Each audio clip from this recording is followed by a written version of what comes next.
So if you are saying 62 में अगर air force use कर ली जाती और शायद चाइना मुंह की खा लेती, 65 वाली जो आप चीजें कह रहे हैं कि वो डाउटफुल होती, वो हो ना पाती शायद। और यहाँ बैठे बैठे एनालिस्ट बोलते रहते हैं कि हम चाइना जैसे कब नहीं बन सकते। अरे नहीं बन सकते, कैसे बनोगे जब ये जो सारी प्रिविलेजेस इनको मिली वो मिलने ही नहीं वाली तुमको। मैं एक सेकंड, मुझे लगा था कि हमारे अंदर करप्शन था, हमारे यहाँ पे Gandhi Nehru nonsense, utter nonsense. तुम 0 to 3% पे दो ना इंटरेस्ट रेट, लोग लोन देके दिखाओ डॉलर की। But we'll get whole of POJK, right? We will Gilgit Baltistan we and will get whole of it in this decade, उसमें कोई डाउट ही नहीं। वैसे ही जब क्राइसिस आना है तो टॉप 7 टेक कंपनीज का जाना ही है वैल्यूएशन, वो तो है ही। इलॉन मस्क भी जाएगा, वो तो बेचारा इतना नंबर्स है, नंबर्स फेक है। स्टॉक मार्केट वैल्यूएशंस यूएस का पूरा रिजर्व करेंसी बबल इकट्ठा करके बैठी है, तो बबल तो जाएगा ना डी डॉलराइजेशन में। And why India the next good high story और the location Because for deep but- state?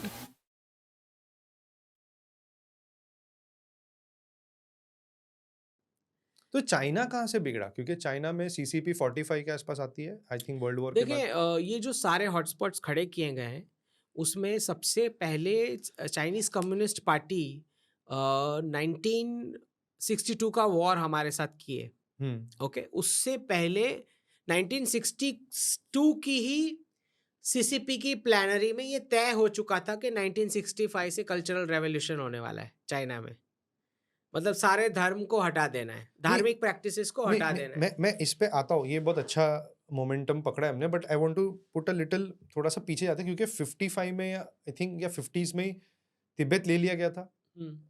वो क्यों अलाउ किया गया? वो किसने अलाउ किया? यूएस ने किया, यूके ने किया, देखें रशिया ने किया? एक बात समझे कि एक तो हमारे जो प्राइम मिनिस्टर जो रहे नेहरू जी, हाँ हाँ ये उनको स्टेटमेंट बनने का एक ये था, हाँ, वो गांधीयन सेटअप चस्का था हाँ एक हाँ। स्टेट्समैन बनने का। हम्म, ओके, और उसमें उन्होंने एक नॉन अलाइंड मूवमेंट चलाई कि नहीं नहीं हम तो यहाँ भी नहीं है, वहाँ भी नहीं है, हम कहीं भी नहीं है, हम हमारा करेंगे। ठीक है, उसका ठेका लेते हुए उन्होंने जो भी स्टेटमेंटशिप गिरी करी, उसमें भारत का उन्होंने इतना नुकसान करा है। इनफैक्ट ये बताया जा रहा है कि तिब्बत के कैप्चर के लिए जो चावल भेजे थे। राइस का सप्लाई हमने दिया है। तो नॉट शॉक्ड राइट नाउ, जितना मैंने अभी पढ़ा है नेहरू के बारे में, ना ना it's you very don't have to be expected. Surprised, because मैंने बताया ना कि सोशलिस्ट हमको ऑलरेडी रशिया को पकड़ा दिया गया था। तो शायद वो इसलिए था कि वो भी कम्युनिस्ट है, तो इनको भी नहीं, हेल्प करो, ये भी कम्युनिस्ट है। दे वर क्लियरली प्लानिंग के पार्टीशन की लकीर खींचने वाले हैं, क्योंकि एनिमी खड़ा करना है ना जो उनकी साइड रहेगा। सो पाकिस्तान दे वर ऑलरेडी कैलकुलेटिंग कि उनकी साइड में है किसके साइड में? बिफोर पार्टीशन, यूएस यूके के साइड पे। हाँ, पार्टीशन प्लान करने से पहले उन्होंने सोच लिया था कि इस साइड का हमारे पास रहेगा, बाजू वाला सोशलिस्ट को देंगे Bharat. Actually this is very right, because अभी मैंने रिसेंटली वो, जैसे मैं वीडियो की बात कर रहा था, तो मैंने एक जिन्ना पे भी वीडियो बनाया है। जिन्ना की मौत कुत्ते, मतलब वो रास्ते के कुत्ते के जैसे हुई है। He had tuberculosis and cancer from कियारत या सियारत कोई तक जगह से उसको कराची लाया गया था हॉस्पिटल में। लैंड करती है प्लेन के बाद, बाहर एम्बुलेंस खड़ा नहीं है, थोड़े टाइम बाद एम्बुलेंस आती है खटारी सी, बीच हॉस्पिटल में जाते जाते बीच रास्ते में ब्रेकडाउन हो जाती है।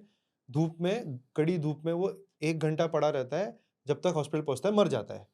लोग बोलते हैं कि ये इसको ट्यूबरक्लोसिस था और कैंसर था, कुछ ये भी बोलते हैं, अब ये रूमर्स है, मेरे पास कोई तथ्य नहीं है, पर अब मुझे सही लग रहा है आपने जो ये बात की स्टालिन्स वॉर वाली और सारी, कि मारा गया है जिन्ना को, क्योंकि जिन्ना शायद ये वाला पाकिस्तान ना बनने देता जो बन गया है। एंड यूके और यूएस को ये जो प्रॉब्लमेटिक स्टेट चाहिए था पाकिस्तान, क्योंकि इवन 60s तक Pakistan was doing very well, in fact economically they were better than us, 65, पर सडनली उन्होंने अपनी सारी ये मदरसा वाली कर दी और ये सब कर दी, और दिस इज वेरी सरप्राइजिंग। और अब मुझे सब धीरे धीरे थोड़े, आपने जो बात की, तो प्लीज अभी अब let's come back to whatever you are saying. या सो जैसे 2 बकेट्स खड़े करने थे, पार्टीशन खड़ा और हमारे में सोशलिस्ट डाल दिया, लाइसेंस राज, बाबू डम, 2% रेट ऑफ ग्रोथ, उसको हिंदू रेट ऑफ ग्रोथ फिर बोल उसको हिंदू का लेबल भी दिया है। वो सब तो ठीक है, लेकिन इन्होंने जो चलाया ये जो मिलिट्री इंडस्ट्रियल कॉम्प्लेक्स, और आप जो बता रहे हो कि Pakistan was at least working something economically till 65, तो आप सोच के देखें 65 और उसी के आसपास जो मिलिट्री इंडस्ट्रियल कॉम्प्लेक्स हैं जिनको वियतनाम का कॉन्फ्लिक्ट करना था, राइट, और उसी में कबाड़ा हुआ उनका इकोनॉमी का। और वो 1971 की बारी आई जहाँ पे उनके एलाइज बोलने लग गए कि तुम तुम्हारे डॉलर ले जाओ वापस, हमारा गोल्ड दे दो। राइट, तब जाके प्रेसिडेंट निक्सन ने गोल्ड स्टैंडर्ड हटाया। राइट, तो वो वियतनाम वॉर वहीं से बकेट का शुरू हो गया था ना, अच्छा वहां से हुआ क्योंकि अभी मिलिट्री इंडस्ट्रियल कॉम्प्लेक्स सेट हो गया था। JFK की मौत होती है, that was the first real president okay actually elected. मतलब 300-350 साल के इनमें सिर्फ एक ही प्रेसिडेंट रहा है ढंग का, और तब तक सब नॉर्मल था। अच्छा till he was the last real president, real not a selected candidate. Abraham Lincoln नहीं, वो तो सारे हैं, वो सही है, वो सब सही है ओके टिल JFK। अच्छा so he is not the first real president, he is the last real president आप बोल। Last selected candidate. अच्छा he was the selected candidate but उसने नॉट सिलेक्टेड कैंडिडेट। ठीक है ओके, उसके बाद सारे सिलेक्टेड कैंडिडेट्स हैं। ओके मैंने आपको बीच में रोक दिया था वो 62 और 65 वाला, so let's complete that, then हम लोग 70s में भी आ जाएंगे, तो पहले वो कर लेते हैं। सो 62 में CCP की प्लानरी में डिसाइड होता है कि we need to wipe off religion is the opium, तो उसको पूरा हटा देना है। This is after India war और this is before India war? हाँ ओके 62 की प्लानरी में डिसाइड हो गया था कि सारा धार्मिक प्रैक्टिसेस चाइना से वाइप आउट करना है। अब वो सारी धार्मिक प्रैक्टिसेस का लिंकेज भारत से था, तो चाइनीज लोगों के मन में धर्म का प्राइड हटाने के लिए भारत को पंच दिया गया। तब उनमें प्राइड था ये धर्म का, अपनी प्रैक्टिसेस का तो था ही। अच्छा टाओइज्म, बुद्धिज्म, ये जितना भी था उनकी प्रैक्टिसेस का तो पूरा उनको प्राइड था। They were regularly doing it, all festivals, everything. Okay वो प्राइड हटाने के लिए भारत को पंच दिया गया। So it was not just a land grab, it was a psychological punch to the Chinese people कि देखो इसको मार के आए हम। So फिर 1965 से ये शुरू होता है पूरा wipe out. So if you are saying 62 में अगर एयरफोर्स यूज कर ली जाती और चाहे चाइना मुंह की खा लेती, व्हाटएवर, थोड़ा ह्यूमिलेट हो जाती, तो ये शायद 65 वाली जो आप चीजें कह रहे हैं कि वो डाउटफुल होती, वो हो ना पाती शायद। वाओ, मतलब Nehru didn't only lose India's war but decades of Chinese people became slaves of the Communist Party because of the 1962 war. Nehru चच्चा चच्चा ने इतना नुकसान किया है बट उनका कर्म जो है साइकिल, तो उनका एक ही बच्चा अब सब कुछ रिवर्स करवा रहा है ना, Rahul. So this is how कर्म works. एक्चुअली कर्म का साइकिल ऐसे ही वर्क करता है कि जो है वो आपको, वो पेन आएगा आपके पास वापस, तो रिवर्स होगा चीज। So what happened with cultural revolution? देखिए कल्चरल रेवोल्यूशन में चाइनीज लोगों के सारे मंदिर ध्वस्त किए गए, उनकी सारी फेस्टिवल्स बैन कर दी गई। ओके और बस फिर सिर्फ लेबर करना है अपने स्टेट के लिए, ओनली लेबर। बट ये आप 65 से बोल रहे हैं? क्योंकि मेरे को लगता है ये थोड़ा बाद में नहीं हुआ था यूएस और टेक्नोलॉजी उनको 79 और उसके बाद मिलना शुरू हुई। हाँ जो डेंग जियोपिंग और इनका कार्टर का मीटिंग हुआ, लेकिन 65 से चाइनीज पॉपुलेशन का कंट्रोल ले लिया इन्होंने हाथ में। Control in the sense complete brutal control. Okay जिसको उड़ाना है, जो करना है। Okay then what happens? मतलब एवरीथिंग इंक्लूडेड, चाइना, एवरीवन? हाँ, किसी का कोई रिसोर्सेज नहीं है चाइना में, सब कुछ गवर्नमेंट का है। हाँ गवर्नमेंट जितना अप्रूव करेगी उतना मिलेगा यूज करने को, और उसी में आपको जीना है। Who was given China? अगर इंडिया को रशिया के हवाले कर दिया गया था, चाइना किसको सौंपा गया था? चाइना सौंपा चाइनीज कम्युनिस्ट पार्टी को, जैसे पाकिस्तान आर्मी को पाकिस्तान दिया गया। ओके वो भी बट इमीडिएटली नहीं हुआ, वो 65 के बाद हुआ ऑलमोस्ट, क्योंकि इंडिया से वॉर हारने के बाद। नहीं वो रेडिकल गवर्नेंस तो थोड़ा मिलिट्री में आना शुरू हो गया था, एंट्री तो आई चुकी थी 62 से आना। जब वो पंच मिला भारत को, तभी से दे वर ऑन दिस ट्रैजेक्टरी कि इस डायरेक्शन में मिलिट्री पूरी रेडिकलाइज होनी है। एक्चुअली आपने ये सही बोल रहे, क्योंकि अभी 55 के अराउंड ही ये जो mother of the nation of Pakistan वो थी, फादर था जिन्ना, मदर थी जिन्ना की बहन। अगेन यू कैन तो क्या बोलते हैं, मदीरे मिलात, हम लोग उस दिन वो सर्च कर रहे थे, मदीरे मिलात नाम दिया गया था। अच्छा। फातिमा जिन्ना को। उसने अयूब खान जो बन रहा था नेक्स्ट चीफ या व्हाटएवर, तो उसको अपोज करने लगी कि तुम ये धर्म ला रहे हो चीजों में।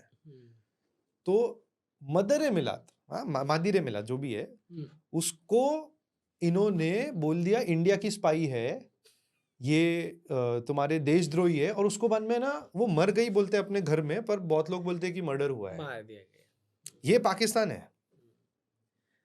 So हर जगह two buckets was playing very well, north Korea, south और कोरिया जब वो सही नहीं प्ले कर रहा था तो उसको प्ले करवाया गया है। करवाया गया।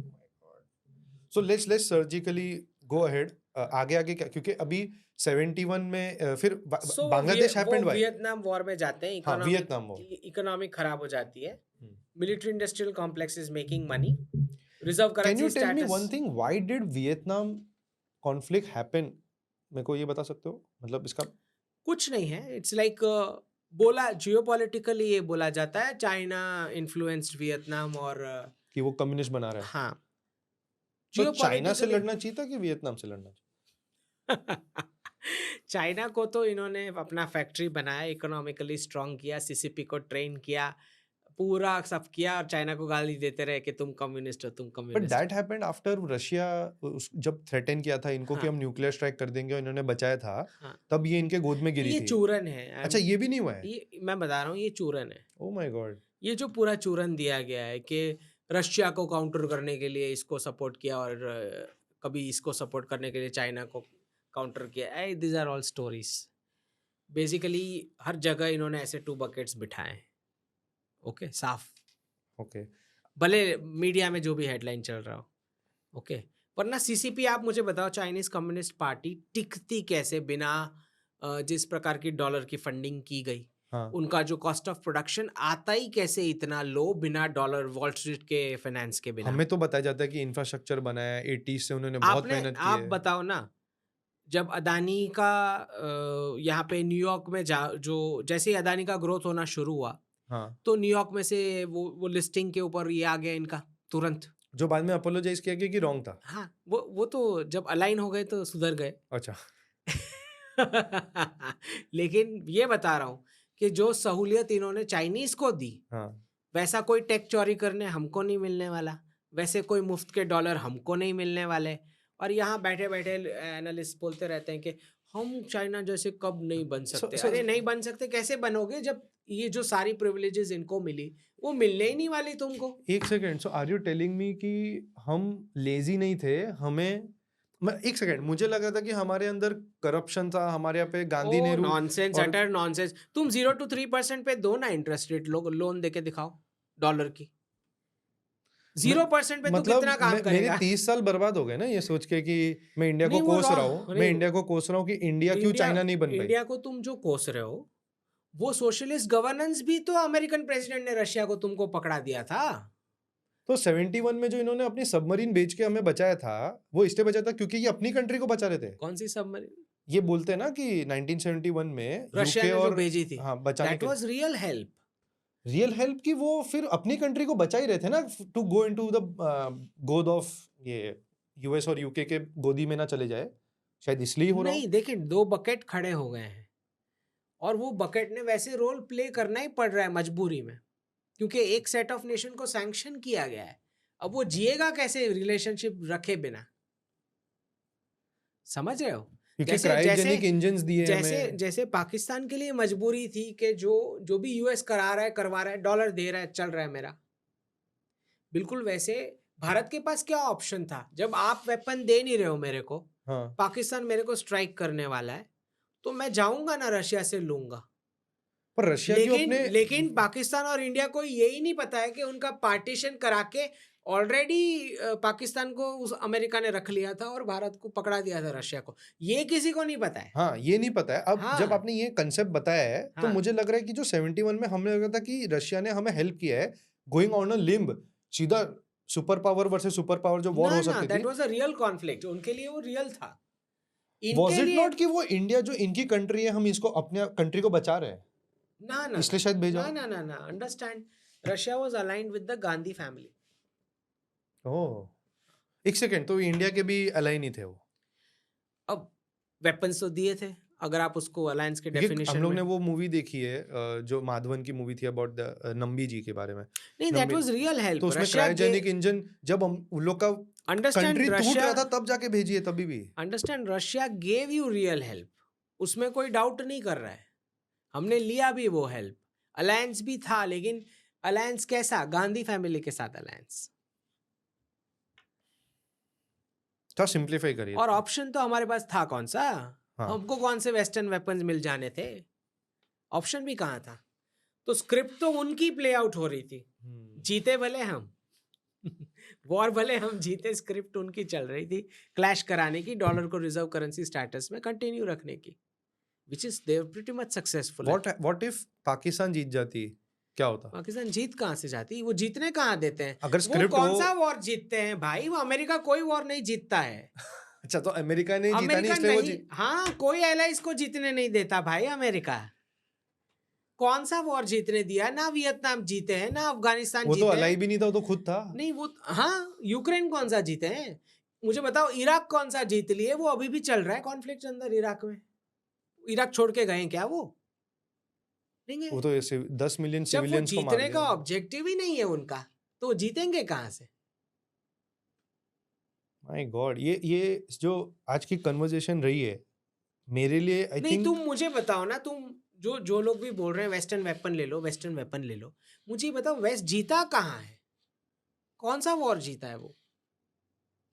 कोई समझा दे मुझे। वर्ल्ड वॉर नहीं वही आता है अरे दिमाग भाई, में। इवन वो वर्ल्ड भी वॉर, न्यूक्लियर बॉम्ब फोड़ा है। अरे भाई इवन वर्ल्ड वॉर में क्लोज तो न्यूक्लियर बॉम्ब से ही हुआ है, लेकिन उसमें भी तो रशियन हेल्प लगी। वो कौन सबसे सा ज्यादा अकेले, उन्होंने अपनी सोल्जर्स को हैं, कौन सा रशिया, वो कौन सा जीत क्योंकि लिए अगर थे? जर्मनी मॉस्को पहुंच जाता तो नेक्स्ट तो खैर तब तो मिलिट्री इंडस्ट्रियल कॉम्प्लेक्स सेट नहीं हुआ था, लेकिन सेकेंड वर्ल्ड वॉर के बाद तो क्लियर दिख रहा है कि कौन सा वॉर जीते हैं भाई, कौन सा जीते हैं। नहीं, मैं वर्ल्ड वॉर 2 की बात कर रहा हूँ उसमें भी तो वो कि पार्टिसिपेट नहीं किए जर्मनी थे। ने, हिटलर ने इसलिए यूके को छोड़ के वो रशिया की तरफ मुड़ा, क्योंकि वो बोलते हैं यूके तो ऐसे पकड़ लूंगा, मैं ऐसे कैप्चर कर लूंगा, हाँ, तो मैं पहले हार्ड काम कर लेता हूँ फिर इधर आता हूँ, पर वो उधर अटंगे।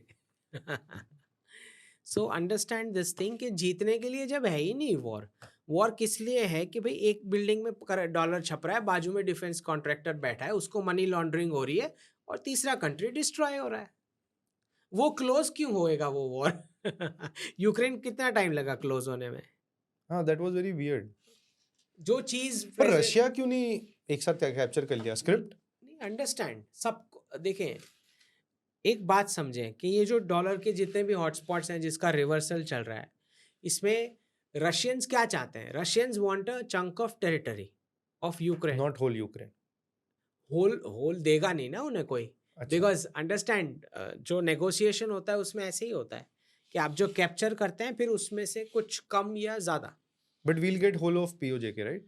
We will Gilgit Baltistan we and will everything. Get whole of it in this decade, उसमें कोई डाउट ही नहीं। होपफुली इसमें कुछ ना रह जाए, वापस वो ना रह ना, जाए। इन this decade it is clear, PoJ के इज क्लियर। ओके, हाँ, please go on. So Ukraine में अंडरस्टैंड वही रशियन ऑयल और गैस घूम के आ रहा है यूरोपियंस और अमेरिकन सिटीजन्स के पास प्रीमियम चढ़ा के, तो सबने प्रॉफिट किया, तो कोई रोकेगा क्यों? और गरीब कौन हुआ? यूरोप। सिटीजन्स, हाँ, citizens, not the companies. Citizens गरीब होंगे तो इवेंचुअली गवर्नमेंट भी गरीब हो ही जाएगी ना। कंपनीज नहीं हुई है। हाँ, मैसिव प्रॉफिट सारे ऑयल कंपनीज, ये गैसप्रॉम एंड एवरीथिंग, मैं ये वही तो बता रहा हूँ तुमको कि स्क्रिप्ट तो वही चल रहा है ऊपर से। उफ, बाप रे, बम फोड़े जा रहे हो आप कब से। मतलब स्टालिन वॉर इसलिए मैंने मंगाई थी क्योंकि आपने ये जो कहा था अपने वन ऑफ द लाइव्स में कि रशिया दे दी गई थी, इंडिया दे दी गई थी रशिया को, बट उसके बाद में जो ये अभी जो डोमिनो इफेक्ट अभी देख रहे हैं, वियतनाम में भी ये जो हुआ, वॉर हुआ, ये बोल के कि कम्युनिस्ट आ रहे हैं और हमारे ये सब रोका, फिर आप बोल रहे हो कि चाइना भी जो तुम पे न्यूक्लियर अटैक होने वाला है, ये भी सब ढकोसला ही है, क्योंकि टू कौन सा? बकेट थियरी चाइना जमाने के न्यूक्लियर, चाइना पे न्यूक्लियर बम फोड़ने वाला था रशिया, रशिया को पता, यूएस को पता चल गया, यूएस ने उनको धमकी दी, तुमने अगर न्यूक्लियर बम फोड़ा तो हम फोड़ेंगे तुम पे, और उसके बाद में चाइना एक तरीके से इनके प्रोटेक्शन में आ ये गई, यही तो, और फिर उनको लगा कि हम अगर इनको समृद्धि देंगे तो ये कम्युनिज्म छोड़ देंगे। छोड़ देंगे। ये तो सारा स्टोरी है। कम्युनिज्म छोड़ेंगे कहाँ से जब तुमने उसको कम्युनिस्ट कैरेक्टर इंटैक्ट रखने के सारे मदद, सारे फैसिलिटी दे रखी, सारा ट्रेड तुम्हारा ताइवान और हांगकांग से रूट होके आता है, उसका कम्युनिस्ट कैरेक्टर इंटैक्ट रखा हुआ है तुमने। ये तो स्टोरी है, उल्लू बना रहे हैं सारे जियोपॉलिटिकल एक्सपर्ट्स। और also let's break this myth कि इंडिया करप्शन या लेजीनेस या सही लीडर्स नहीं थे इसलिए पीछे रह गई, और इन्होंने 80s में जो मेहनत की। सोशलिस्ट गवर्नेंस था, उसमें क्या हो जाना था? सोशलिस्ट गवर्नेंस में किसका प्रगति होता पर है? ये लोग भी तो कम्युनिस्ट गवर्नमेंट ही है। कौन? चाइना वाले। अरे उसको तो डॉलर का फंडिंग मिल रहा हाँ, तो है, ये टेक्नोलॉजी चोरी ये करने ब्रेक को डाउन मिल रहा करिए। है। हाँ, सीसीपी के कार्डर्स को वेस्ट में ट्रेन किया गया ये एक्सपोर्ट मॉडल के लिए। 1979 में ये जो डील हुई डेंग शॉपिंग और कार्टर के बीच कि तुमको ऐसी टेक्नोलॉजी चाहिए जहाँ पे एक एक फैक्ट्री में से 50-50 कार निकल के आ रही है, जो उन्होंने मांगी, तो उन्होंने बोला पहले तुम तुम्हारा कंजम्पशन बंद करो। तो डीप स्टेट पहले से ही ये चाहता था कि डॉलर छपेगा यहाँ पे, बाकी का दुनिया मजदूरी हमारे लिए करे, खुद कंज्यूम ना करे। तो हमारे में भी नसबंदी संजय गांधी के टाइम पे कराई गई, जो वही चीज one single child policy China पे इम्पोज की गई। और फिर हम पे भी 2 का तो कर ही दिया एक तरीके से हम दो हमारे अनऑफिशियली। दो, जो हाँ, उसी टाइम पे चला ना, हाँ। पूरा प्रोपेगेंडा। और उसके बाद में ओवर पॉपुलेशन बोल बोल के वो 1 पे भी ले आए। आइडिया ये है कि बाकी सब मजदूरी करो हमारे लिए, हम करेंसी छापेंगे। So what went wrong right now, जो भी डीडॉलराइजेशन हो रहा है? It's continuing good. What went wrong? नहीं, जो छाप के जो अभी बंद होने वाला है ना, अभी प्रिंटिंग बंद हो रही है ना। बेसिकली दैट्स वही तो मैं बता रहा हूँ ना, जो इकोनॉमिक का मॉडल में समझा रहा हूँ, अब्राहमिक इकोनॉमिक्स और सनातन इकोनॉमिक्स का फर्क। अब्राहमिक इकोनॉमिक्स बोलता है कि you are the body, soul is just a vehicle. Sanatan economics जो है वो ये बोल रहा है कि you are the soul, body is just a vehicle. तो वो वन लाइफ वाला बोल रहा है, हम लाइफ साइकिल बोल रहे हैं। और जब आप वन लाइफ वाले कॉन्सेप्ट से इकोनॉमिक मॉडल डिफाइन करते हो तो वो कंजम्पशन वाला बनेगा, कि मुझे अभी सारा कंज्यूम करना है, जो रिलीजन को मैच होता है। रिलीजन में ये लिखा है ना कि ये पूरा पृथ्वी तुम्हारे कंजम्पशन के लिए बना है, टेक ओवर करो। इसलिए वो एनिमल्स भी believers versus non believers, mob बनाओ, लूटो, रेडी वेल्थ ले लो लोगों की, क्रोकोडाइल को मार के उसकी स्किन के पर्स बनाओ, राइट? हाँ, कंजम्पशन, सिर्फ कंजम्पशन की बात हो रही है उधर। और हमारी जो लाइफ साइकिल वाली थियरी है वो सेविंग्स वाली लाइफस्टाइल की बात कर रही है। ओके, तो इनका जो कंजम्पशन का मॉडल है उसमें उन्होंने क्या किया कि ये एडम स्मिथ के कैपिटलिज्म में जो ये रॉन्ग जीडीपी का फॉर्मूला है, अब तो मोदी जी का आ गया, जीईपी। ग्रॉस मैं 3 साल से एम्पावरमेंट। बोल रहा था ये रॉन्ग है, ये फॉर्मूला रॉन्ग है। Okay, people were not agreeing, क्योंकि 3 साल से जब मैं बता रहा था तब तक तो स्टेट के चीफ मिनिस्टर्स भी $1 मिलियन में बात कर रहे थे। अभी तो कुछ लैक्स ऑफ करोड़ में इंडियन रुपीस में बात की ना। सो अंडरस्टैंड के मैटर ये है कि टेम्पररी जीडीपी ऊपर ले जाने के लिए ये जो जॉब मॉडल में डाला गया, वुमन को फर्टाइल ईयर्स में यूनिट ऑफ लेबर बना के उसमें बर्थ रेट इनके चले गए। अच्छा, so it was nothing to do with empowerment of women? Absolutely nothing to do with it. How? Because जो फैमिली यूनिट एंटरप्रेन्योरशिप तुम्हारा ढंग से चल रहा था उसको वेस्ट ने आके तोड़ा, एडम स्मिथ के कैपिटलिज्म ने आके तोड़ा। एक एक फैमिली से सारा स्किल छीन लिया गया और उनको क्लासरूम में 4 दीवारी में पैक करके 15-20 साल स्किल लेस बनाया गया, और फिर उसको डिग्री पकड़ा के as a slave, glorified slave बेचा गया इन कैंपस प्लेसमेंट, और जबरदस्ती का उसको जॉबर बना के सारा स्किल छीन के डिपेंडेंट बना लिया गया। क्योंकि अभी भी जब कोई और उसी के अंदर जब मैन ने घर पे आके मिसबिहेव करना शुरू किया, because job is not a normal mode to be, किसी के कंट्रोल में रहना is not a natural human body tendency. तो कि तुम स्लेव भी नहीं हो बट तुम स्लेव हो, तो वो मेंटालिटी आपको लग रही कि मैं इंडिपेंडेंट हूँ बट नहीं हूँ, तो वो कहीं ना कहीं तो अनसैटिस्फैक्टरी आएगा चीज, इट्स नॉट तो घर पे निकलता था अननेचुरल।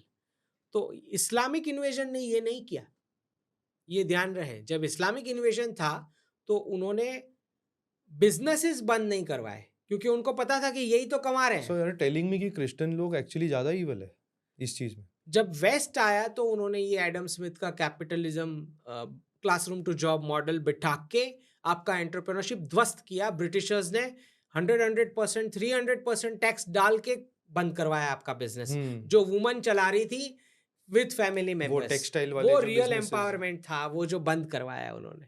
वही जो टेक्सटाइल बिजनेसेस थी आउट ऑफ सारी, बहुत सारी, सिर्फ टेक्सटाइल नहीं, जितनी one भी of them, फार्मिंग से yeah. रिलेटेड जितना भी बिजनेस हो सके, फार्मिंग पे भी की है। हाँ, सारा का सारा। अच्छा, that is the reason farmers आज गरीब माने जाते हैं बहुत सारा। स्टार्टिंग वहीं से हुआ ना, जब एग्रीकल्चर सेक्टर की प्रोडक्टिविटी छीन ली गई और क्लासरूम टू जॉब मॉडल बनाया गया सर्विसेज सेक्टर। आज भी बच्चों को आईटी में जाना है। उनको तो पता ही नहीं है ना, उनको कुछ नहीं पता। ओह। सो व्हाट हैपेंस इज कि ये पूरे में वुमन को बोला गया कि क्योंकि अब एंटरप्रेन्योरशिप नहीं है तो मैन को जबरदस्ती जॉब में जाना पड़ा। उनको घर तो चलाना है। सबसे पहला विक्टिम मैन बना एंटरप्रेन्योरशिप टूटते ही। अब उसको जो वट से एंटरप्रेन्योरशिप कर रहा था वो जॉबर बन गया है, तो घर पे आके मिसबिहेव कर रहा है और जाने के वक्त भी मिसबिहेव करके जा रहा है, और वुमन को बोल रहा है कि तू कोई काम की नहीं है, तू कुछ नहीं करती, तू खाना पकाती है। जबकि housewife is the full time work, मतलब एक तरीके से। नहीं, मैं ये बता रहा हूँ सात्विक कि जो फैमिली मेंबर्स मिलके एंटरप्रेन्योरशिप चला रहे थे वो ब्रिटिशर्स ने टैक्स लगा लगा के खत्म किए, और जबरदस्ती मैन को जॉब करना पड़ा, और उसके फ्रस्ट्रेशन में मैन ने घर पे आके मिसबिहेव किया वुमन के साथ कि तू कुछ नहीं करती, सिर्फ खाना पकाती है, because women were working. Entrepreneurship में शोल्डर टू शोल्डर वर्क कर रही थी, और अपने टाइम से, ब्रिटिशर्स आने से पहले, और अपने टाइम से, हाँ, फ्रीडम से। ओके, अब क्योंकि उसको जॉब करना पड़ रहा है which is not a normal human. So basically ज्यादा एम्पावर्ड थी पहले वुमेन। सब एम्पावर्ड थे, मैन एंड वुमन बोथ, क्योंकि स्किल्ड थे ना।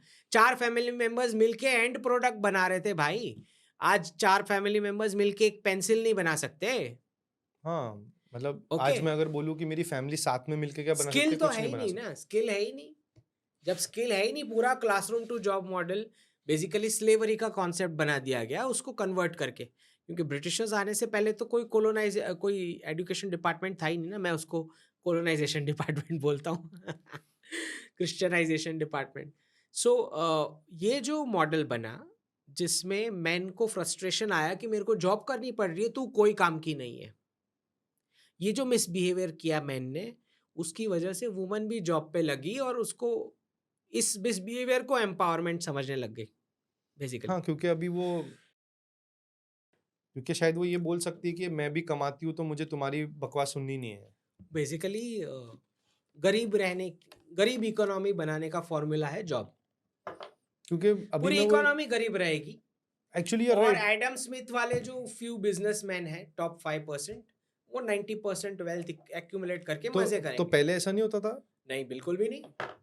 पहले ऐसे कैसे होगा जब सबको एंटरप्रेन्योरशिप कर रहे हैं, सब अपने कस्टमाइज्ड ऑर्डर्स बना रहे हैं। Why would anybody be dependent?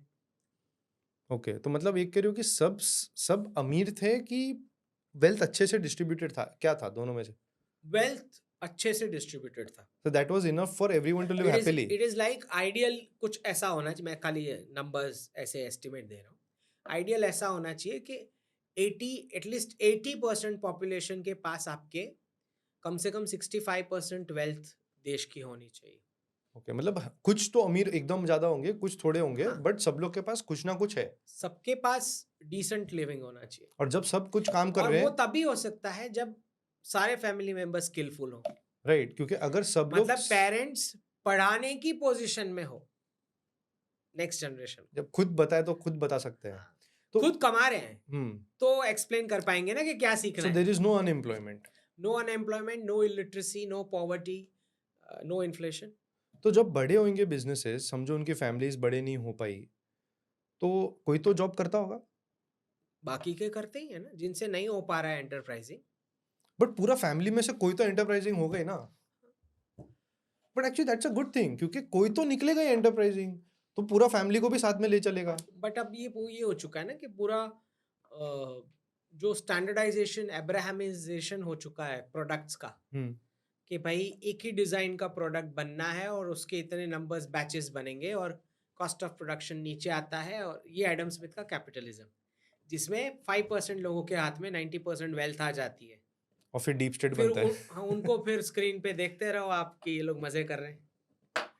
In fact मैं आपको बताऊं, सपोज मैं आपको एग्जांपल दूं, से फॉर एग्जांपल हम रिलायंस का एग्जांपल लेते हैं, राइट, ठीक है। अब रिलायंस का एम्प्लॉय जिसका पैकेज होगा 50 लाख, 60 लाख, 70 लाख, जो भी है, उसका एरोगेंस का लेवल देखो और अंबानी फैमिली का देखो बिहेवियर। मतलब थोड़ा क्लियर हो सकता है और कि क्या है, मतलब क्योंकि आप अभी तक जो भी बात कर रहे हो बहुत विपरीत जा रहा है, तो मैं कुछ बोलूंगा, मैं कुछ और अंडरस्टैंड कर रहा हूँ। नहीं, मैं ये बता रहा हूँ कि उसको यही नहीं पता है कि रियल वेल्थ क्या है एम्प्लॉई उसको को। लग रहा है 70 लाख में मैं राजा हूँ। हाँ, उसको लग रहा है, इसलिए ओके। वो एरोगेंस दिखा रहा है। और वो जो फैमिली जिसके पास एक्चुअल वेल्थ है वो झुक के चल रही है क्योंकि वो एंटरप्राइजिंग है। ओके, सो सो एंटरप्राइजिंग दे में हैव ये द भी रियल पावर। ये तो खाली बेचारे अपने आप को खुश कर रहे हैं, जीवन ऐसा बिता रहे हैं दुख भरा। 10-10 घंटे जो किसी के कंट्रोल में होता है, उसको कुछ भी पैकेज दे दो, क्या फर्क पड़ता है? कोई भी नंबर दे दो, बट जब स्पेंड करने का उसके पास टाइम ही नहीं है, एक्चुअली है ही नहीं जब। और स्पेंड भी कोई और कर रहा होगा तो वो अनग्रेटफुल, क्योंकि मैंने ये चीजें देखी है जब बाप मिसिंग है, अपने टाइम नहीं दे पाता बच्चों को, पर वो अच्छी लाइफ जी रहे हैं, अमीर वाली लाइफ जी रहे हैं, हाँ, बिकॉज बाप 70 लाख कमा रहा है, हाँ, पर गाली सबसे ज्यादा बाप को ही पड़ती है हाँ, घर में। हाँ, और एरोगेंस कौन दिखाता है? ये बच्चे। बच्चे, हाँ, बीवी भी। That is what it is, that is what it so is. But are you saying कि धर्म जब था, हमारे ये सब एंटरप्रेन्योरल फैमिलीज थी, तो ग्रीड नहीं थी, greed will always be there, it's but a exceptions natural trait. लेकिन धर्म अच्छा खासा ग्रीड को कर्ब करती थी। To an extent. और क्योंकि हम लाइफ साइकिल में मानते हैं सात्विक, तो एक एज के बाद I tell you, once you cross 55-60 something, उसके बाद एक नेचुरल टेंडेंसी सी आ जाती है कि सामान कितना इकट्ठा करना है, ओके। बाय कर करके। ये जो होता है ना पीरियड, जो यंग एज वाला, जिसमें आपको ये है कि मैं सब कुछ ग्रैब कर लूं, ये ले लूं, वो ले लूं, क्योंकि वो वन लाइफ वाले कॉन्सेप्ट से इंस्पायर हुआ होला फ्रेश बॉडी होता है, यंग ब्लड। उसको लगता है मैं इतना इकट्ठा कर लूं, ये भी ले लूंगा, वो भी ले लूंगा, वहां घूम के आता हूँ, ये करके आता हूँ, जो भी स्पेंडिंग वाला लाइफस्टाइल है। बट 55-60 के बाद मोस्टली पीपल आर लाइक, इसका क्या है, मतलब एक नंबर के बाद क्या है? But are you saying this कि ये जो चीज आप बोल रहे हो 55 60 65, क्योंकि मुझे ऐसा लग रहा है कि ये जो इसीलिए बिहेवियर तो हम ऑब्जर्व करते हैं, इसलिए 4 आश्रम थे ना, कि भाई लास्ट वाला जो है वो वानप्रस्थ आश्रम में हाँ, जाके वो अपना तो अभी इम्प्लीमेंट होता ही नहीं है। इम्प्लीमेंट नहीं है, लेकिन वो फीलिंग तो दिखेगी तुमको 55-60 बट वाले में। ये चीज तो नहीं है कि ये जो जॉब, अगर आप 55-60 वाले जो एज के हैं उनको आप ऑब्जर्व करोगे, तो they are yearning only for time. उसको ये है कि मेरा बेटा 15 मिनट बैठ जाए मेरे पास, मैं कुछ बातें कर लूं।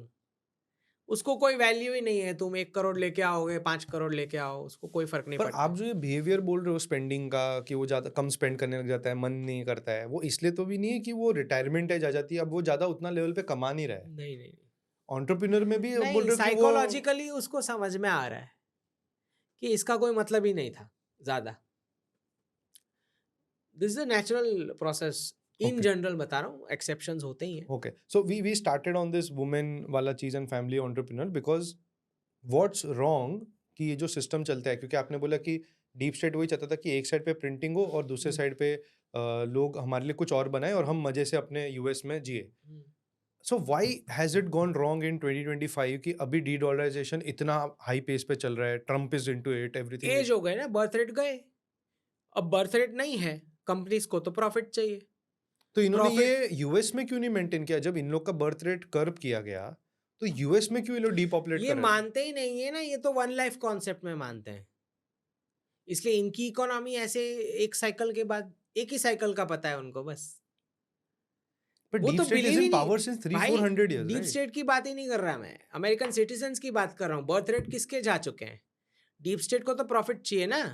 तो उनको यूएस को केपेबल रखना चाहिए था ना ऑफ तब पॉपुलेशन। भी तो बेचारा इलॉन मस्क अब बोल रहा है, बेचारा रोज डाल रहा है बर्थ रेट के बारे में। ऐसे देख सात्विक, अचानक से नहीं हो जाता है तो भाई कल से बर्थ रेट तो लेके आओ। इन्होंने जो इतने टाइम से सबवर्जन किया है, हमारा किया है, हाँ, तो इनका भी कर लेते थोड़ा बहुत। मैं वैसे बोल रहा हूँ उल्टा सबवर्जन करते, कि वो नहीं भाई चलता है ना, पॉपुलेशन करो ना। वो नहीं चलता है ना। तुम यहाँ पे कुछ और मार्केट कर रहे हो, वहां पे उल्टा मार्केट करोगे, ऐसे नहीं चलता है।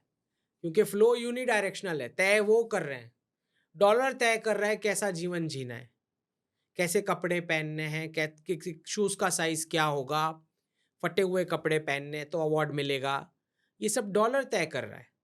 तो उल्टा नहीं चलेगा, वहां से स्टार्ट होगा और यहाँ पे ट्रिकल डाउन होता है। तो ही लोग इधर के लोग फॉलो करेंगे वो हाँ चीज. So when did deep state finally ये चूज कर लिया कि हाँ चलो भाई let's make peace with it, हमने कोशिश कर ली यूएस को रखने के लिए हम्म रेलेवेंट, हम्म। पर अब ये जो 70 नहीं वो साल तो 100 साल ऑलरेडी का जो कचरा अभी साफ दे करना है. दे स्टार्टेड प्लानिंग 30 नवंबर 2001 को ही, जब ब्रिक्स का एक्रोनिम बना. इतना एग्जैक्ट डेट दे रहे हो आप? हाँ 30 नवंबर 2001 ओके. ब्रिक्स उस का दिन क्या हुआ? ब्रिक्स का एक्रोनिम पहली बार आया. मतलब वो ऑर्गेनाइजेशन उस दिन वर्ड बनी थी? ऑर्गेनाइजेशन वर्ड अच्छा, बनी नहीं थी, इन्होंने खुद से बोल दिया कि BRICS BRICS is the new ये नए पावरफुल कंट्रीज होंगे. और उसी दिन जो एनरॉन है उसका डीलिस्टिंग होके एनवीडिया लिस्ट हुआ. Means Enron and Nvidia two different companies. Cisco या एनरॉन, हाँ हाँ दो में से एक का डीलिस्टिंग हुआ. और so it's the same company same date, नहीं सेम कंपनी नहीं, डेट डिफरेंट कंपनी थी वो. मतलब मैं ये बताने की कोशिश कर रहा हूँ कि अब जब फाइनल क्राइसिस आएगा तो एनवीडिया की बचेगी. पर एनवीडिया लिस्ट हुआ और मतलब उसका मेरे को लिंक समझ नहीं आ रहा है, थोड़ा एक्सप्लेन सो पहला डी डॉलराइजेशन कब हुआ? जब यूरो करेंसी लॉन्च हुई लेट 90s में. हाँ हाँ हाँ. उसके इम्पैक्ट में आईटी सेक्टर 78% वैल्यूएशंस खो दिया, जिसको .com क्रैश बोला गया. डी डॉलराइजेशन ना बोल के उसको एक फैंसी वर्ड दिया गया .com क्रैश. अच्छा, why was even European Union allowed to make euro? ये डीप स्टेट पहले रोक देती ना. नहीं, वो तो क्लैश चाहती है, टू बकेट्स का क्लैश चाहती है. तो होने दिया. ओके. जैसे कैपिटलिज्म कम्युनिज्म दोनों वही फंड करते हैं. अरे हाँ, ये बात तो सही है. क्लैश तो कराना है. हाँ. सो ये जो पहला हुआ .com बबल. हाँ, उसके अंदर जितने भी आईटी सेक्टर को प्रॉब्लम हुआ, सिस्को एनरॉन, उन फ्रॉड पकड़े गए, ये वो चीज़ें, और वो डिलिस्ट होता है और एनवीडिया लिस्ट होती है उसी दिन जिस दिन ब्रिक्स का नाम आता है 30 नवंबर. बट और ये कोइंसिडेंस लग रहा है इसी ये. 30 नवंबर को 2025 हाँ वो स्विफ्ट सिस्टम है ना, पेमेंट मैकेनिज्म, हाँ हाँ हाँ हाँ. उसका एम्प्टी फॉर्मेट का लास्ट डेट है, एम्प्टी मैसेजेस का. So date almost looks like plan. Oh, मतलब दिस इज एक्चुअली आपका ये गॉड गिफ्टेड कैपेबिलिटी है जो आप ये डेट समझ पा रहे हो, क्योंकि अभी भी मुझे समझ नहीं आ रहा है कि एनवीडिया का लिस्ट होना, एनरॉन का डीलिस्ट होना एंड ब्रिक्स का बनना एक्रोनिम, ये कोइंसिडेंस हो सकता है ना? एनरॉन का delist I am not very sure, but Nvidia list हुआ उसी दिन, ये मुझे पता है. So what has Nvidia to do with everything with BRICS? I think ये जो क्राइसिस आएगा उसमें एनवीडिया का वैल्यूएशन जाएगा. जा भी अब हो सकता है जैसे लास्ट टाइम डी डॉलराइजेशन को .com बबल बोला गया, इस बार एआई बबल बोला जाए, क्योंकि वो वर्ड तो इस्तेमाल करना नहीं, क्रिप्टो बबल वो इस्तेमाल नहीं करना चाह रहे ना डी डॉलराइजेशन वर्ड. सो हो सकता है एआई बबल बोल दें शायद. क्रिप्टो बबल ने. वैसे ही जब वो डीप सीक आया चाइना का, तो पहला हिट एनवीडिया ने ही लिया. हाँ, बट वो तो सारी 7 जो टॉप 7 आईटी कंपनीज है उन सबको हुआ ना. तो होना ही है, स्टॉक मार्केट का क्राइसिस तो ऐसे ही है ना. So why are seeing Nvidia so specifically? मेरे को क्योंकि वो उसी दिन बना है, विच क्लियरली इंडिकेट्स कि उसके साथ क्या होना है. कुछ तो होना है उसके साथ, मतलब कुछ रिलेशन है इनके बीच में. और अभी आप कह रहे हो तो उनका जो सीईओ है वो भी एशियन ओरिजिन का है. वो तो चाइना तुरंत भागा ना, जब टैरिफ जब अनाउंस हुआ तो ही रैन टू चाइना, फिर टू पता नहीं, मेक सम डील्स ना. प्रोबेबली. ओके. ये चीज बहुत अभी भी मेरे को काइंड ऑफ स्टम्प करके रखी है कि नहीं, वैसे ही जब क्राइसिस आना है तो टॉप 7 टेक कंपनीज का जाना ही है वैल्यूएशन, वो तो है ही. इलॉन मस्क भी जाएगा, वो तो बेचारा इतना. नंबर्स है ना, नंबर्स फेक है. स्टॉक मार्केट वैल्यूएशंस यूएस का पूरा रिजर्व करेंसी बबल इकट्ठा करके बैठी है, तो बबल तो जाएगा ना डी डॉलराइजेशन में. Nothing surprising about it. And why India the next good high story और the location for deep state? Birth नहीं, लोकेशन इन द सेंस उसको तो काफी टाइम लगेगा, but the operations will start shifting. You are seeing till 2030 अच्छा खासा operations west से shift हो जाएगा. Why India?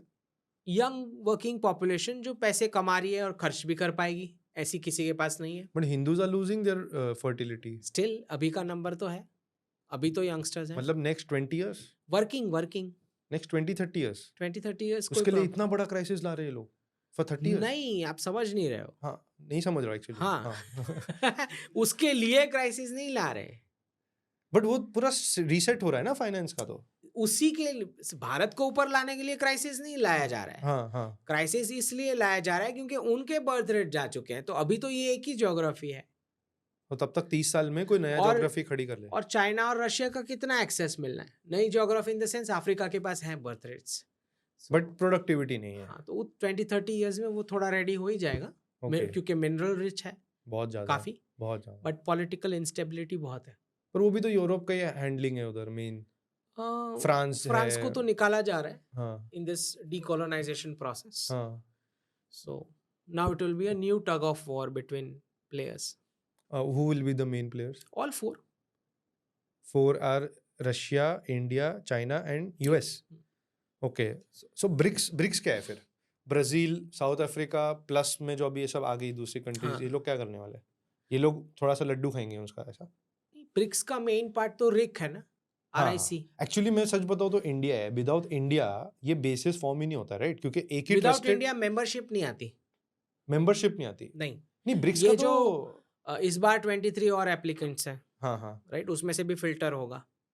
So without India ये नहीं आता, बिकॉज कौन ट्रस्ट करता पर है? विदाउट इंडिया तो ब्रिक्स भी जो है, नॉट प्लस, ब्रिक्स जो है वो भी एक दूसरे को ट्रस्ट कैसे करेगा? नहीं, it's about Russia BRICS trust is not just about moving out of the Western hegemony in terms of trade, but BRICS is also about decolonization process. Is it not the same thing? No, it's not the same thing. No. Okay, बताइए थोड़ा elaborate. So basically जो मैं बताया कि currency का tweak आएगा, currency का reset आएगा, उसके बाद आपको जो स्टैंडर्ड सेट करने हैं कि किस चीज़ को मैं डायबिटीज़ बोलूँगा, क्योर किसको बोलूँगा, ट्रीटमेंट किसको अच्छा, बोलूँगा, ये सब चेंज हो सकता है? ये सब होगा। चेंज इन द सेंस नए स्टडीज होंगे जो हमारे एंशियंट विजडम के हिसाब से होने चाहिए। जैसे कपड़े के साइज हैं वो इंडियन नंबर्स के हिसाब से, शूज के साइज हैं। ओके, अब अवार्ड्स तो भी बन रहे हैं। अब तो प्रधानमंत्री जी ने अभी वेव समिट यहाँ पे किया है मुंबई बहुत में, अच्छा था वो। उससे पहले क्रिएटर्स अवार्ड वाला किया। सो अवार्ड्स में भी we are trying to make a but dent. That is just showing the power of India ना, वापस घूम फिर के इंडिया आ गया ना। इंडिया राइज हो रहा है पावर में, तो इंडिया डिक्टेट करेगा। जो क्योंकि मैं सच बताऊं तो आज मैं 9 UK नहीं, की चप्पल पहन रहा हूँ, तो भा- 9 UK का पहनने में क्या प्रॉब्लम है आगे जाके भी? भारत डिक्टेट करेगा in the sense Bharat will influence the region, लेकिन BRICS plus will influence a global standard making process. कि भाई एजुकेशन का भी क्या होना चाहिए, कि भाई फैशन का भी क्या होना चाहिए, तो भारत अपने इनपुट्स देगा। So will USA implement that? Well, क्योंकि आपने इट यूरिक डिपेंड्स ऑन कितना डॉलर डाइल्यूट होता है। अब आप 3 रुपया बोल रहे हो तो अभी 25-26 टाइम्स। डिपेंड्स क्या नंबर आता है डॉलर का, बिकॉज करेंसी का स्ट्रेंथ तय करता है कि लाइफस्टाइल का क्या इन्फ्लुएंस आता है। जैसे उनका स्ट्रेंथ इतना रहा तो आपने सबको अडॉप्ट कर लिया, स्पाइडरमैन से लेके बैटमैन से लेके। पैंट्स वही पहनते, कुर्ते छोड़ दिए, पजामा छोड़ दिए, हाँ, धोती टाइप्स। हाँ, तो अब आप कह रहे हैं कि हो सकता है जिसकी कि करेंसी स्ट्रांग होती है उसका इन्फ्लुएंस का वेव बनता है। But as you are saying कि अभी सिंगल करेंसी नहीं रहने वाली है, so how it's going to be, who is going to dominate? Even 19-20 हो रहा है तो थोड़ा कंफ्यूज नहीं हो जाएंगे लोग कि या क्या कंपटीशन नहीं क्रिएट हो जाएगा कि चाइना का फॉलो कर रहे हैं? But it will be still a healthy competition unless unlike how it was with the थोड़ा सा single unipolar hegemony, थोड़ा सा सिंप्लीफाई कर दीजिए right? जैसे ब्रिक्स प्लस में उन्होंने जो लास्ट रशिया में समिट हुई, 200 प्लस इवेंट्स थे। एंड यू वेंट एकदम बहुत अजीब था उसका इनविटेशन, आपको एकदम लास्ट मोमेंट पे आया था ना आपका? हाँ, लास्ट बहुत अमेजिंग था वो। एक दिन में पासपोर्ट पे वीजा आ गया, एवरीथिंग, राइट? सो ब्रिक्स प्लस की समिट में जो अभी जो लेटेस्ट हुआ उसमें उन्होंने जितने भी इवेंट्स किए हैं उसमें फैशन का भी किया, एजुकेशन का भी किया, जो विच इज अनहर्ड। और पहली बार चाइनीज प्रेसिडेंट ने डेमोक्रेटिक शब्द इस्तेमाल किया, which is big thing. Very big thing. News नहीं बना वो अलग बात है, हाँ, why not? But people were but shocked. क्यों नहीं बना ये न्यूज़? ये तो बनना चाहिए था। Media goes by western template, so they will not make news, but it was a shocking thing कि वो वर्ड डेमोक्रेटिक इस्तेमाल करना ही बहुत बड़ी बात है for coming from a Chinese president. But ये तो यूएस का या वेस्ट का विन है ना कि चाइना के मुंह से उन्होंने डेमोक्रेटिक। नहीं, torture of the Chinese citizens was sponsoring western democracy format, no? अच्छा, उन्होंने ऐसे कहा, मैं कह रहा हूँ, आप कह रहे हो? हाँ, जितना डॉलर ने परचेजिंग पावर की वजह से जो चाइनीज सिटीजन्स का टॉर्चर हुआ, जिसमें चीप प्रोडक्ट्स बने, उसी की वजह से तो बाकी का वर्ल्ड डेमोक्रेसी एंजॉय कर रहा है ना। तुम मैन्युफैक्चरिंग करके तो देखो इस प्राइस पॉइंट पे। ओके, सो आपने वापस एक और बबल फोड़ा है यहाँ पे, क्योंकि आपने पहले कहा था कि चाइना का रीजन जो ग्रोथ का था वो उनकी वजह से नहीं हुआ, उनको बहुत डॉलर फ्री में मिला इसलिए इतने अमेजिंग इंफ्रास्ट्रक्चर खड़ा किया और इंडिया आज इंफीरियर मानता है अपने आप को। पर अब आप कह रहे हैं कि इनकी ये जो समृद्धि हुई ये इनका अभिशाप भी है। बिल्कुल। आज 2029 तक जिस प्रकार से सिंगल चाइल्ड पॉलिसी इनकी वजह से जो इम्पैक्ट आने वाला है, they will have about 40 million men without any woman to marry. 4 crore. इसलिए तो BRI लॉन्च किया था। It was a matrimonial scheme कि जहाँ जहाँ पुअर रीजन होते हैं, प्रोजेक्ट्स जहाँ फिजिबल ही नहीं है, वहाँ जाके BRI CPEC ये सब किया इन्होंने, ये सोच के कि वहाँ की वुमन मिल जाएगी मैरिज करने के लिए। तो why did it fail? It failed क्योंकि ये लोग कुत्ता खाते हैं। बैट्स। ये कल्चर से आप कैसे सेट करोगे? मतलब कोई रीजन की वुमन, नेपाल की वुमन, श्रीलंका की वुमन, पाकिस्तान की वुमन, कैसे सेट हो रहा है? कुछ सेट ही नहीं हो रहा है। So- ना फूड का स्टाइल मैच हो रहा है, ना कुछ कल्चर का सेट हो रहा है, ना कोई एक्टिविटीज या तो ट्रेड फेस्टिवल्स। रूट्स, ये तो ट्रेड रूट के हिसाब से इसका बाय प्रोडक्ट था ना ये नहीं लड़कियां। नहीं, अच्छा, this was the main thing. This was the main objective. Wow. लेकिन वो हुआ नहीं ना ऑब्जेक्टिव फुलफिल। इन्होंने क्या करा, मुफ्त का चाइनीज स्कूल खड़ा कर दिया, मुफ्त का चाइनीज न्यूज़पेपर, मुफ्त का चाइनीज रेस्टोरेंट, ये सोच के कि वुमन सीख लेगी कल्चर। पर पाकिस्तानी वुमन जो 2-3 बैचेस गए होंगे इनके इलीगल, जो इनको क्या, शायद मेरे को लगता है इनको पाकिस्तानी वुमेन पसंद नहीं आई होगी। नहीं, Pakistan woman don't want them. अच्छा, पाकिस्तान के पास है चॉइस कुछ नहीं, बेगर्स। 2-3 इन्होंने भेजे होंगे ग्रुप्स आर्मी वालों ने, कैप्चर कर करके, ह्यूमन ट्रैफिकिंग लालच है। दे के। ये लोग अफ्रीका में से सीखे, चाइनीज 2010 के आसपास। उन्होंने देखा कि ऐसी जगह पे अगर हम प्रोजेक्ट डालते हैं जो फाइनेंशियली वायबल ना हो और पुअर एरिया है, तो वो जल्दी से शादी के लिए मान जाती है। तो व्हाई आर वहां दे से नॉट उनको गेटिंग वहां से अफ्रीकन उनको वुमेन? चल रहा है ना। That is happening, that is happening. That is happening, that's already happening. Wow. वहां से उन्होंने उनको BRI का आइडिया आया। ब्लैक चाइनीज आएंगे आगे जनरेशन में। वाओ। हाँ Ashu. Black Chinese Imagine. Islamic. Islamic?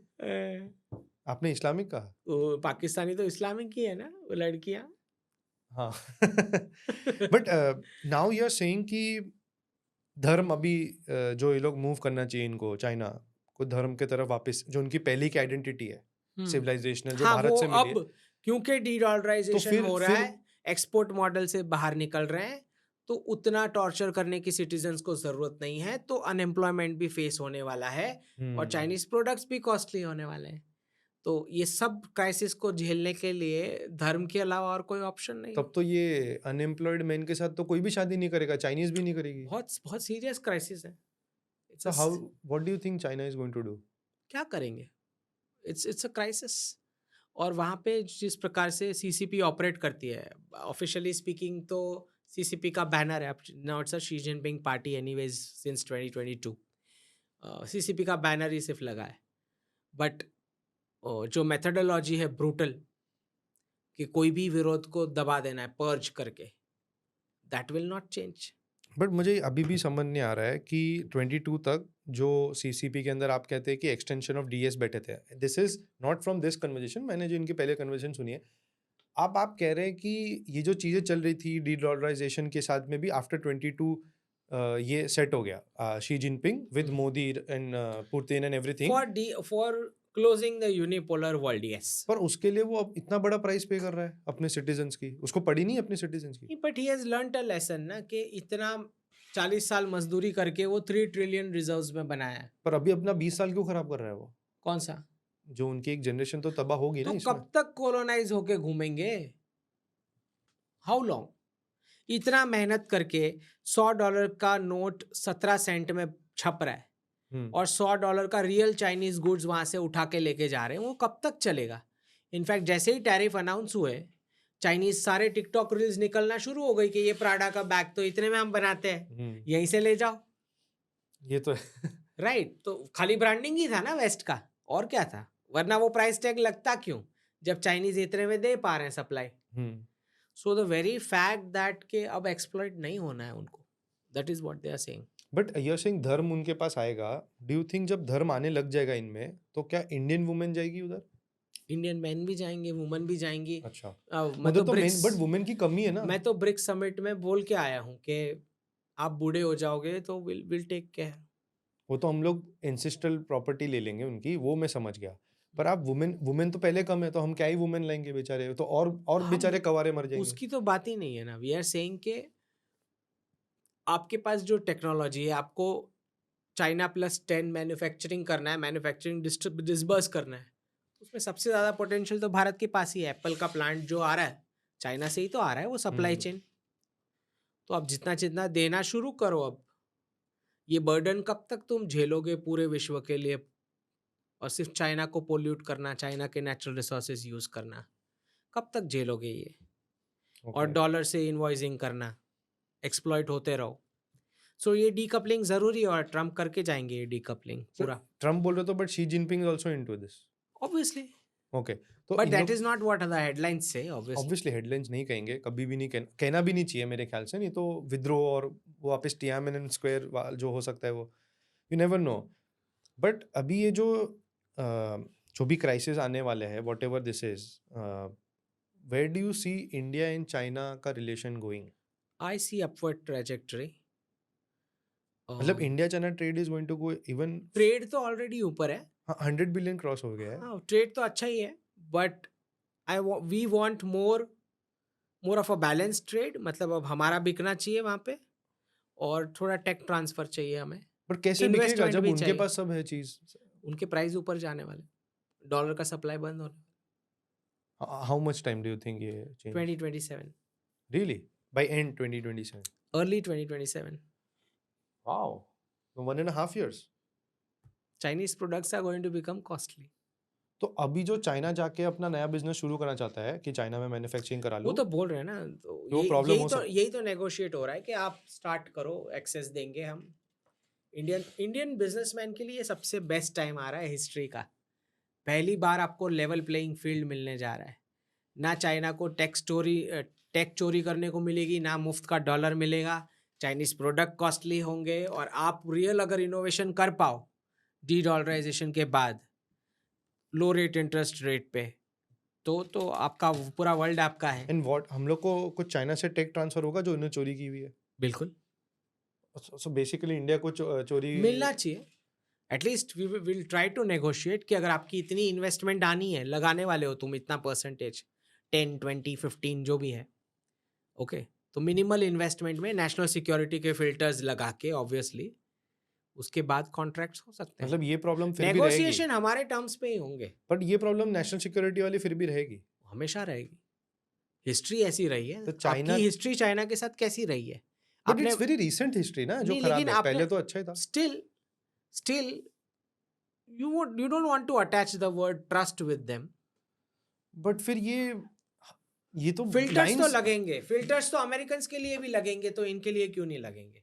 जब इलॉन मस्क अपना स्टारलिंक लेके आ रहा है, फिल्टर्स उसके लिए भी लगेंगे, तो चाइनीज के लिए बट क्यों वो नहीं? अभी जैसे जियो और एयरटेल के साथ मैचअप कर मतलब पार्टनरशिप करके और जो कोई कर ऑप्शन रहे ही हैं, नहीं था पर उसके पास। वो ऐसा, वो बात की बात मैं मानता हूँ कि उसके पास ऑप्शन नहीं था, पर ऐसा तो ना हो जाए कि वो जियो और एयरटेल का यूज करके जियो और एयरटेल का डेटा लेके अपने पास ले जाए और कुछ कर ले उसके साथ। ऐसे नहीं होता है। क्यों नहीं हो सकता? मतलब what do you think Ambani is like? He might not know ऐसा, और क्योंकि उनके पास टेक तो बेटर ही है ना हमसे, नहीं है? That's not what will happen. उल्टा हो सकता है, ऐसा तो नहीं होगा। Okay, and what about Chinese? Because China can be better at this ना। दोनों में फिल्टर्स तो लगेंगे। व्हाई शुड वी, ट्रस्ट नाम की कोई चीज़ होती ही नहीं फॉरेन पॉलिसी में। फॉरेन पॉलिसी, डिप्लोमेसी, ट्रेड में ट्रस्ट नाम की कोई चीज़ नहीं बट होती। अब आप सबको एक्सेस दे रहे हो, ये नहीं, लाइंस कब ब्लर हो जाएगी मालूम नहीं पड़ने वाला है। नहीं, आई थिंक एंड ग्रीड, हमारे हिंदूज जो हमेशा से कुछ ना कुछ दगाबाजी की है, history is a very big example of it. नहीं, we have to be alert, क्या आ रहा है क्या नहीं आ रहा है। कैसे? बिकॉज मार्केट हम एक ही है, सो ट्राई Yes. सबको ही करेगा. We have to be very alert about all kinds of Are we possibilities. ready? Are we truly ready for this? This government that has a good team. But government, na? Hmm. What about people down there? People, we have to keep orienting them कि ऐसा ऐसा हो सकता है, क्योंकि पहले starting में ये भी आएगा सब LGBTQ ये सब स्टार्टिंग में आ जाएगा? वेस्ट से जो आएगा उसमें तो आएगा. अच्छा, मुझे लगा कि शायद डीप स्टेट Wokeism. जब आ जाएगा प्रॉपरली तब आएगा, मुझे ऐसा लगा. ना तो उनके प्रोडक्ट शुरू होते ही एडवर्टीजमेंट देख के आपको पता लग जाएगा. जैसे अभी बीच में मैंने कॉकरोच मिल्क का पोस्ट डाला था. But is it for India की it's for Europe and US? क्यों, इंडिया के न्यूज़पेपर में आया ना, इंडिया टुडे में छपा वो है. तो वो पागल से छापते रहते हैं. नहीं, पागल जैसा नहीं, कैलकुलेटेड है डीप स्टेट का. क्या? बट इंडिया तो अपना फूड अच्छे प्राइसेस पे ग्रो कर सकता है ना. हाँ. आपने ये कहा था कि यूएस वाले लोग को बहुत प्रॉब्लम होने वाली है, इसलिए उन लोगों के लिए सिंथेटिक फूड बट वो एड की बात कर रहा हूं मैं. हाँ, दे हैव हाँ. Started creeping in, no, at least they have started seeding the thought process. Alert तो रहना ही पड़ेगा. तो क्योंकि एक प्रॉब्लम जो हमारे अंदर कीड़ा है हिंदूज के अंदर, जैसे कुछ थोड़ा भी हमारे साथ अच्छा करता है हम सीधा भाई बना देते हैं उसको. नहीं ब्लड ब्रदर सीधा. At least not in this government anybody can become भाई इन दैट सेंस. क्योंकि हम इजराइल को भाई मानते हैं, जबकि होगा उनके साथ बहुत अच्छा रिलेशन, बट फिर भी एक रखना तो चाहिए ना, एस्पियोनाज वाला चीज है. रशिया के साथ भी रखना चाहिए. This government is well warned about it. Their eyes and ears are very alert. Okay. But citizens, that your point is correct. कि उनको सिटीजंस, यस. continuous orientation की जरूरत. मतलब सब पे अभी नजर. हाँ. जैसे तुम इम्पोर्टेंट बने तुम पे नजर आ जाएगी. ओरिएंटेशन होना ही चाहिए. ओके, ठीक है. सो जाते जाते पहलगांव जो चल रहा है, हमने पूरा कन्वर्सेशन बेसिस और कंसेप्ट्स पे कर लिए. जाते जाते व्हाट इज योर प्रेडिक्शन, कितना लंबा चल सकता है, पीओजेके मिलेगा नहीं मिलेगा, और ये सब जो न्यूज़ चल रही है उस पे कितना भरोसा करे नहीं करे? अभी वो कल की रात तो क्लियर हेडलाइन देख के पता लग रहा था कि फेक है. So understand. कल रात वाला? हाँ, which one are you saying? हमने एयरफोर्स बेसिस को, वो सब जो जितना भी था, एयरफोर्स बेसिस हमने नहीं तोड़े हैं. कौन से वाले? जो एयर डिफेंस सिस्टम हमने तोड़ा है. बट अभी लेकिन पाकिस्तान जो ने कंफर्म किया है ना, कराची पे जो न्यूज़ आया है, पोर्ट, हाँ, पोर्ट, वो 2 रात पहले की बात है, राइट? हाँ, वो पूरा मीडिया का बराज वाज जस्ट. आपने भी ट्वीट किया है सर. तो क्यों हम क्यों एनिमी को छोड़ेंगे? उस दिन कोई क्यों छोड़ेगा? उस दिन मैं भी क्यों छोड़ूं? मजे ले रहे sir. We have to support the. पर अभी जो सुबह न्यूज़ आई है कि हाँ. 2 या 3 जो एयरफोर्स बेसिस है वो सही है. बिल्कुल सही है. 4 एयर बेसिस पे अटैक. तो मेरे को आपको हमेशा फोन करना या मैसेज करना पड़ेगा कि क्या सही है. मतलब किस पे भरोसा करें? सो जो भी ऑफिशियल आता है, ऑफिशियल पे ध्यान दे सर. ओके, ठीक है. कितना लंबा चल सकता है? ये मंथ में तो एक्सटेंड होगा. इस मंथ मई में खत्म होना चाहिए. 23rd वैसे भी एयर स्पेस 23rd तक बंद है. हाँ, वो तो एक्सटेंड हो जाएगा उसमें. हाँ, एक्सटेंड भी हो सकता है. सो मई तो है 23rd का 31st. बिकॉज हमारे जो टारगेट्स हैं, हाँ. उसमें एक बात समझो सात्विक, कि जितना हम स्ट्रेच करते हैं ना इस कॉन्फ्लिक्ट को, उतना पाकिस्तान का बजट खत्म होता जाता है. So it's in favor of. और विदाउट डूइंग अ वॉर, आप जितना स्ट्रेच करते हो ना, वॉर उतना छोटा करना पड़ेगा. Actual war. हाँ. ये भी वॉर नहीं हो रहा है. नहीं, एक्चुअल वॉर आपको उतना कम में निपट जाएगा. और फिर पीओजे के उसका राशन पानी सब खाली करवाओ, इलेक्ट्रिसिटी, फ्यूल. तो फिर तो जो कराची पोर्ट था वो तो पहले ही कर देना चाहिए था. 95% उनका सामान उधर से आ रहा है. वो तो तुम स्टोरेज की बात करो, मैं उसकी नहीं बात कर रहा. ओके. ये जो लो कॉन्फ्लिक्ट को लो रखा जा रहा है ना, हाँ, is actually in our favour. अच्छा. हाँ, मतलब हमें बुरा नहीं मानना चाहिए कि हम फटाफट क्यों नहीं इनको खत्म करें. नहीं, फटाफट करने को तो कर दे.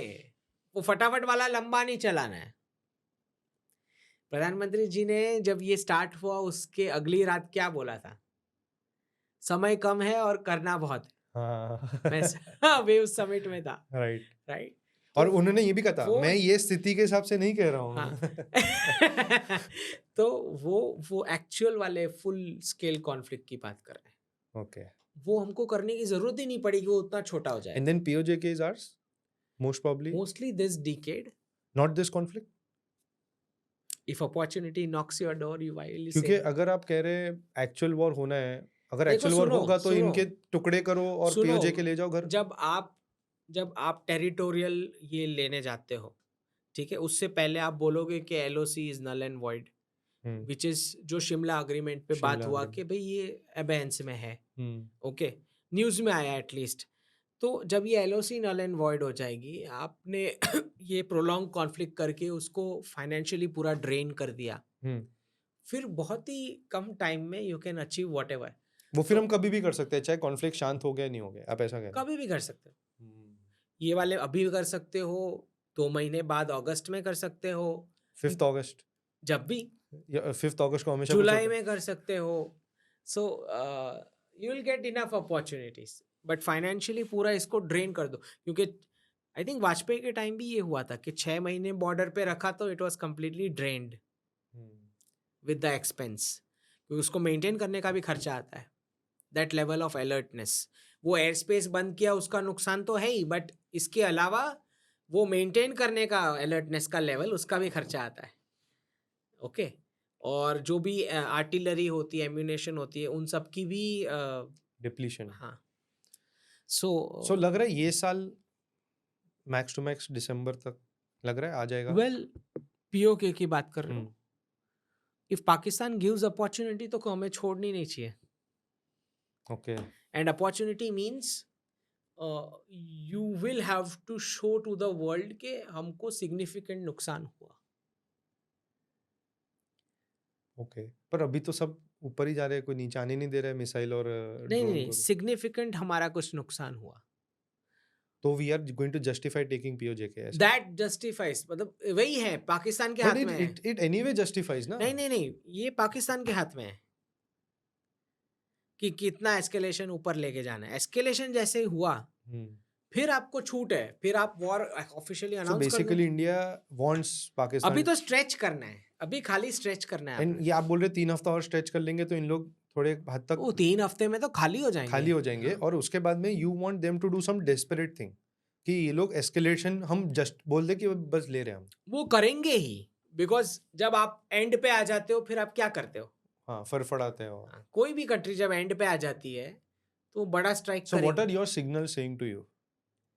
आई थिंक मोस्टली कितना विजडम है पाकिस्तान में, आई रियली आपको डाउट आपको इट। आपको क्या लग रहा है? I think I would want to check के ये आईएमएफ का जो अनाउंस हुआ है $1 बिलियन 1 बिलियन, उसके बाद कुछ अनाउंसमेंट आता है फंडिंग का या नहीं, ओके, उस बिकॉज पे डिपेंड करेगा। उस पर से सिग्नल समझ आएगा कि how speed this thing can go bad, in what speed, okay. ठीक है चलो, तो बहुत बहुत धन्यवाद अंकित जी। जय हिंद। मस्त, हमने 2 घंटे बात की, बहुत बढ़िया था। एंड रियली मतलब ये मेरा एक्साइटमेंट भी है and I was very excited for this. And आप मेरे स्टूडियो पे आए, so finally It I was got, fun. या मैं आपको फाइनली ला पाया। और आई होप कि हमने बहुत सारे कंसेप्ट्स को बहुत सारे इधर उधर डाइग्रेस कर करके उसको समझा। और आई होप फाइनली आपको जो चाहिए था फाइनली लास्ट में मिल गया आपका, क्योंकि मेरा गोल वाज नॉट पहलगांव डिस्कशन, क्योंकि वो अलग ही डिस्कशन हो जाता और फिर हम जो एक्चुअल बात है वो नहीं कर पाते। तो आई थिंक अच्छा हो गया conversation. You happy with this? Very happy. तो बस चलिए इस बहाने मिलते हैं अगली बार। Thank you so much. Jai Hind.